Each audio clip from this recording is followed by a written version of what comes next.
अस्सलाम वालेकुम। आज हमारा पहला लेक्चर है जिसमें हम नाइन्थ की केमिस्ट्री का जो है पहला चैप्टर इंशाल्लाह मुकम्मल कर लेंगे। 15 से 20 मिनट की वीडियो होगी, लेक्चर होगा। अगर इसको आप मुकम्मल तौर पे देख लेंगे तो आपका पहला चैप्टर जो है केमिस्ट्री का नाइन्थ का 100% मुकम्मल हो जाएगा।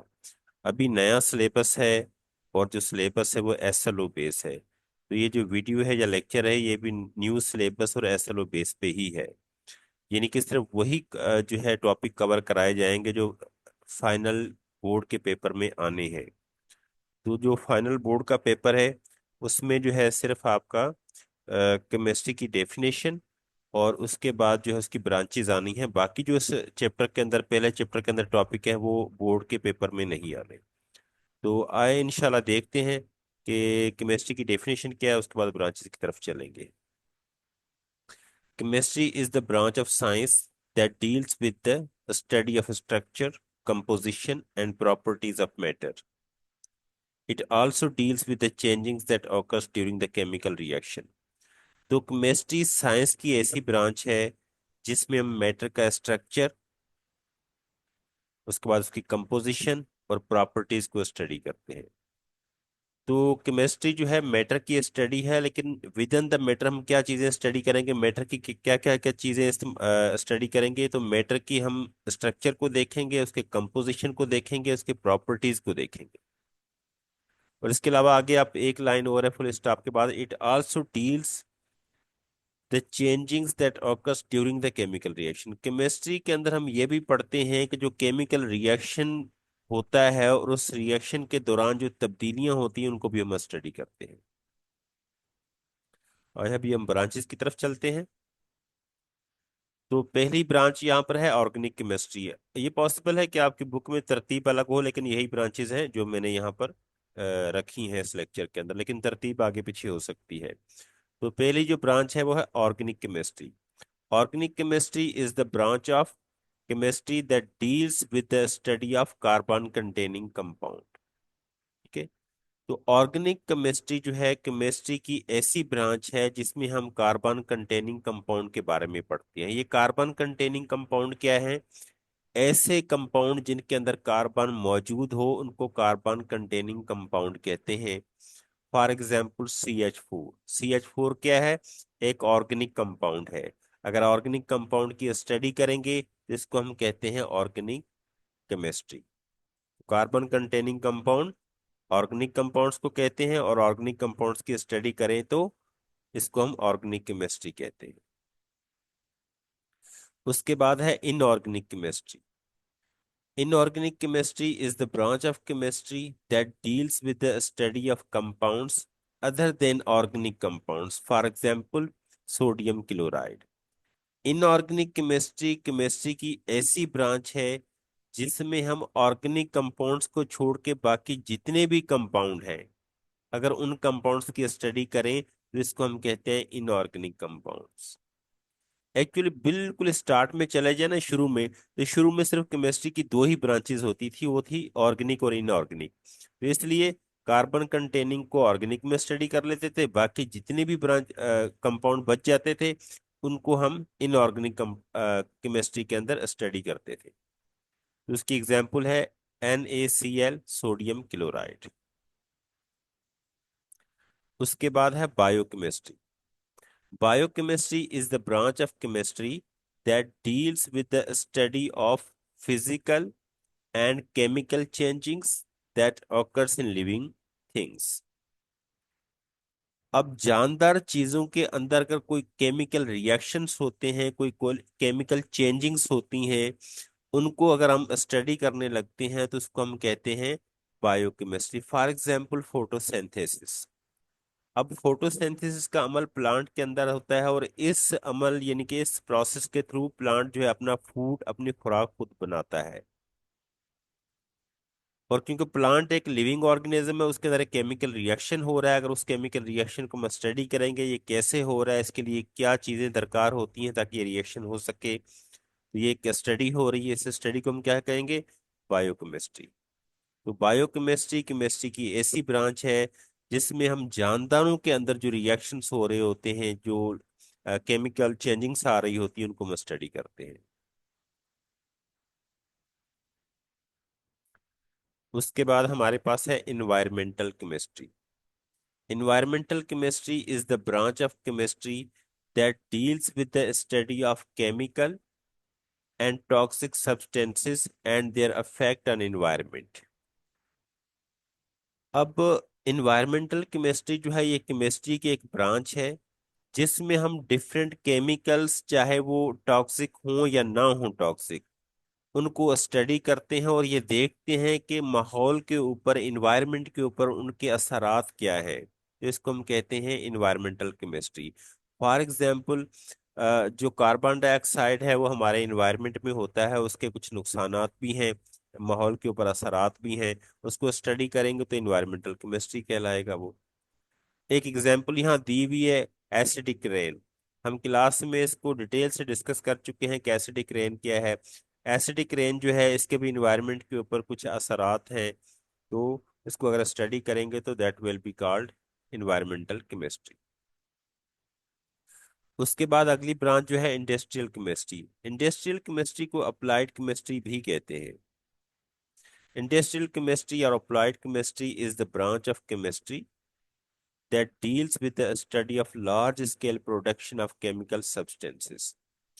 इंडस्ट्रियल केमिस्ट्री में क्या होता है कि हम केमिकल्स या सब्सटेंस के जो है लार्ज स्केल पे प्रोडक्शन करते हैं, उनको बनाते हैं। एक तो था स्मॉल स्केल पे प्रोडक्शन। स्मॉल स्केल पे प्रोडक्शन लेबोरेटरी में भी हो सकती है, वो फिर एनालिटिकल केमिस्ट्री में आ जाएगी। ठीक है, तो ये लार्ज स्केल पे जो प्रोडक्शन है वो इंडस्ट्री में होती है, और जब लार्ज स्केल की जो प्रोडक्शन है उसके प्रोसेस को समझते हैं तो वो हम इंडस्ट्रियल केमिस्ट्री में समझते हैं। फॉर एग्जांपल, फर्टिलाइजर बनानी है, खाद बनानी है, तो वो तो टनों के हिसाब से बनती है, तो यकीनन वो इंडस्ट्रियल केमिस्ट्री में आएगी। आप घर में सोप इस्तेमाल करते हैं, ये भी टनों के हिसाब से बनता है, फिर पूरी दुनिया में, पूरे मुल्क में बिक रहा है, पूरी दुनिया में बिक रहा है, तो वो भी इंडस्ट्रियल केमिस्ट्री के प्रोसेस के थ्रू बनता है। Nuclear chemistry. Nuclear chemistry is the branch of chemistry that deals with the study of atomic nuclei and changings that occurs in the nucleus of an atom। Nuclear chemistry chemistry की ऐसी branch है जिसमें हम जो atom का nucleus होता है उसके अंदर जो तब्दीलियां आती हैं, जो चेंजिंग्स होती हैं, उनको स्टडी करते हैं।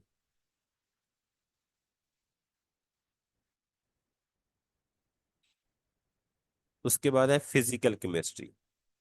Physical chemistry is the branch of chemistry that deals with the study of laws and theories to understand the structure and changes that occurs in the matter। Physical chemistry chemistry की ऐसी branch है जिसमें हम different laws और different theories को पढ़ते हैं। अब ये डिफरेंट लॉज और डिफरेंट थ्योरीज के क्यों पढ़ते हैं? ताकि हम जो मैटर का स्ट्रक्चर है उसको अंडरस्टैंड कर सके, और मैटर के अंदर जो तब्दीलियां आती हैं उसको भी अंडरस्टैंड कर सकें। Analytical chemistry। Analytical chemistry is the branch of chemistry that deals with the study of methods and instruments to determine the composition and properties of substances। Analytical chemistry actually हम लेबोरेटरी के अंदर इस्तेमाल करते हैं इस chemistry का। ठीक है, अब with the help of analytical chemistry हम क्या करते हैं कि इसमें डिफरेंट इसके जो मेथड्स हैं और डिफरेंट जो टूल्स हैं, इंस्ट्रूमेंट्स हैं, उनको इस्तेमाल करते हुए किसी भी चीज की कंपोजिशन को देख सकते हैं। जिस तरह आप एक फॉर एग्जांपल फर्टिलाइजर है, उसके अंदर नाइट्रोजन कितने परसेंट है और बाकी जो है एटम जो है, एलिमेंट है, वो कितने परसेंटेज है, अगर इनका एनालिसिस करने लग जाए तो वो एनालिटिकल केमिस्ट्री में आएगा। अगर हम जो वाटर है जो पीते हैं या वैसे घर में इस्तेमाल करते हैं, पानी की जो है कंपोजिशन को चेक करने लगे और इसकी क्वालिटी को चेक करने लग जाए, तो ये भी प्रोसेस किसके अंडर आएगा? एनालिटिकल केमिस्ट्री के अंडर आएगा। Medicinal chemistry. Medicinal chemistry is the branch of chemistry that deals with the study of production of medicines for various diseases। ठीक है, तो मेडिसिनल केमिस्ट्री क्या है? ये केमिस्ट्री की एक ब्रांच है जिसमें डिफरेंट किस्म के ड्रग्स और मेडिसिन तैयार करते हैं डिफरेंट पर्पस के लिए, या जो है बीमारियों को रोकने के लिए, उनके इलाज के लिए। Polymer chemistry. Polymer chemistry is the branch of chemistry that deals with the study of structure, composition, and properties of polymers. Polymer chemistry जो है केमिस्ट्री की ऐसी ब्रांच है जिसमें हम पॉलीमर्स के स्ट्रक्चर, उसकी कंपोजिशन और प्रॉपर्टीज को पढ़ते हैं। अब ये पॉलीमर क्या चीज है? Polymer are large molecules made up from smaller molecules called monomers. Polymers जो है एक बहुत बड़े मॉलिक्यूल को कहते हैं। अब ये जो बड़ा मॉलिक्यूल है यानी कि पॉलीमर, ये छोटे छोटे मॉलिक्यूल से बना हुआ था, और ये जो छोटे मॉलिक्यूल्स होते हैं उनको हम मोनोमर्स कहते हैं।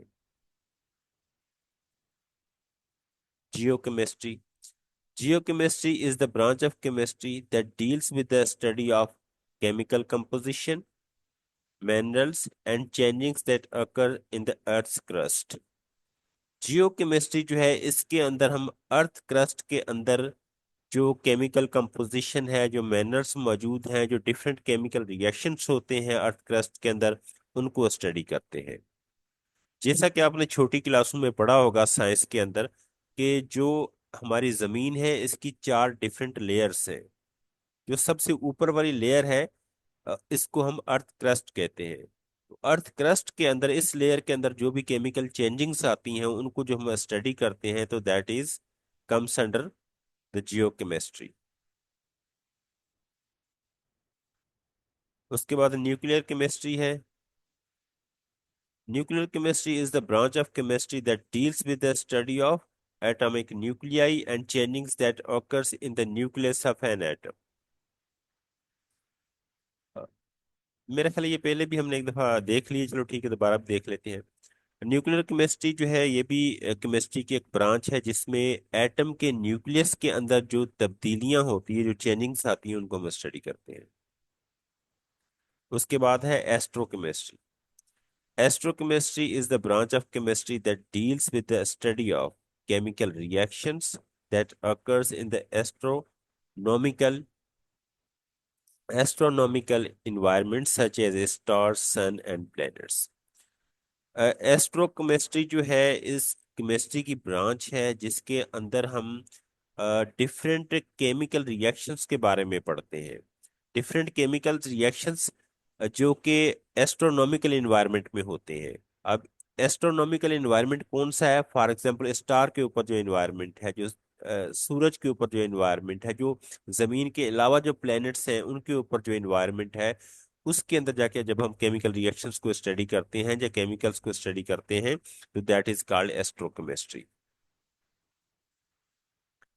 ठीक है जी, तो आज का लेक्चर यहीं तक था। तो अगर आप इसको अच्छी तरह से देख लें तो इंशाल्लाह आपका पहला चैप्टर जो है अच्छी तरह से मुकम्मल हो जाएगा। आप इसको एक दफ़ा समझ में आता है एक दफ़ा सुन लें, अदरवाइज आप 2 से 3 दफ़ा इसको देख लें, रिवाइज कर लें, सुन लें, तो आपको याद हो जाएगा। और यहाँ मुकम्मल डेफिनेशंस लिखी हुई है, यहाँ से आप इसको थोड़ा सा वीडियो को रोक के अगर लिखना चाहें तो लिख भी सकते हैं यहाँ से। ठीक है जी, ओके, अल्लाह हाफिज़।